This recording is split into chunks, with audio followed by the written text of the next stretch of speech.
another edition of Babatv, House of Consciousness, in the famous black establishment. Very proud to say Oohs&aahs.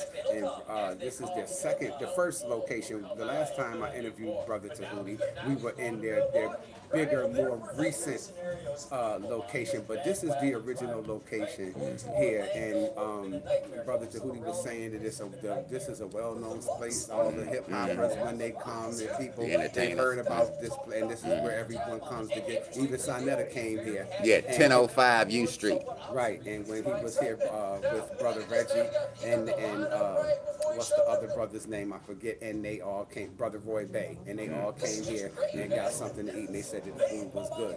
While we were sitting here, you were saying something about Red Pill that kind of made me laugh. And you would say, "Well, I love the way Red Pill jumped on." What did Red Pill do? Oh man, hey again, hello family. Again, I feel honored that Bob Every Time Fire is back here in D.C. and we ran into each other here in Oohs&aahs.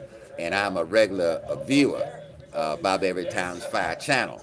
So when the post came up, Red Pill, I really appreciate how that brother really blasted the behavior of a whole lot of these folks, especially the our lost mind sisters, you know, the young women.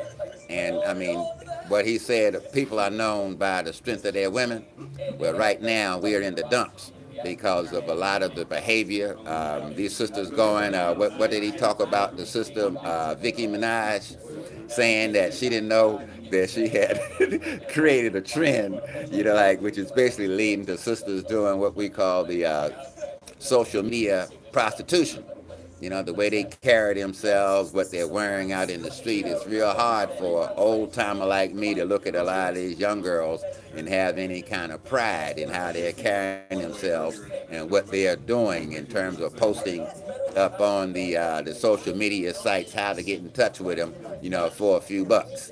What they're doing, going to these companies where they're working, wearing their lingerie with their, what you see through clothing, where you can actually see the outlines, you know, of their breasts and what have you through the clothing. All of that was right on time, Brother Red Pill. Young man, keep on teaching.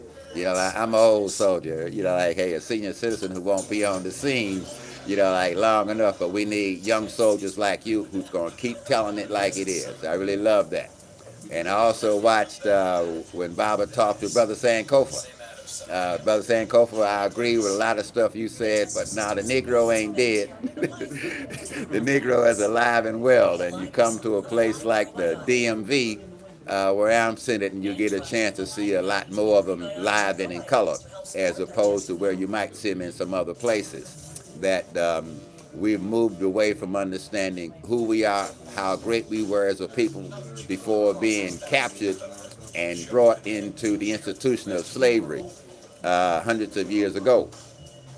But we got to get back on track and understand who and what the black man is, you know, like the original man of the earth, and what kind of tribulations we've gone through. But trying to imitate the people who captured us, thinking that we look sharp dressed in his stuff, thinking that we can make decisions now. I was explaining to Baba, they're about to have a governor's election in the state of Maryland.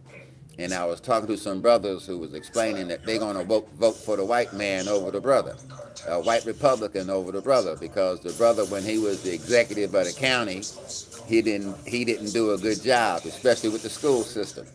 And I tried to explain to the brothers, say, hey man, the county executive doesn't run the school system. That's the school board and the school superintendent. You should be mad at him.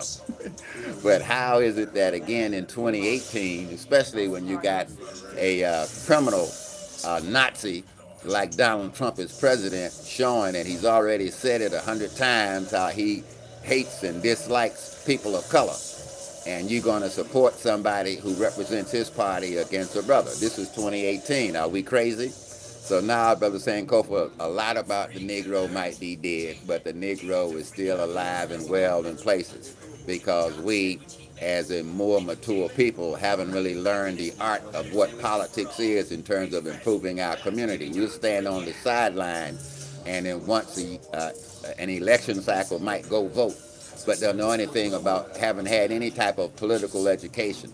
We don't know anything about community empowerment. These brothers have never been to a school board meeting. These brothers have never been to a community meeting because the Negro, he wants to move out into a white part of the community, going to the community meetings and helping to decide what the community, what the agenda for that community is.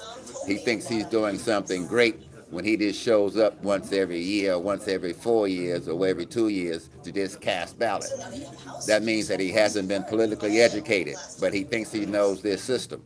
So the Negro is still alive and well. We haven't matured enough to understand that to form our own groups, our own parties, to sit down and understand we have an agenda, and those are the things that we'll push and decide to vote for, instead of being caught up in a personality of cults or just selecting somebody because we think that a black person in office didn't do us well.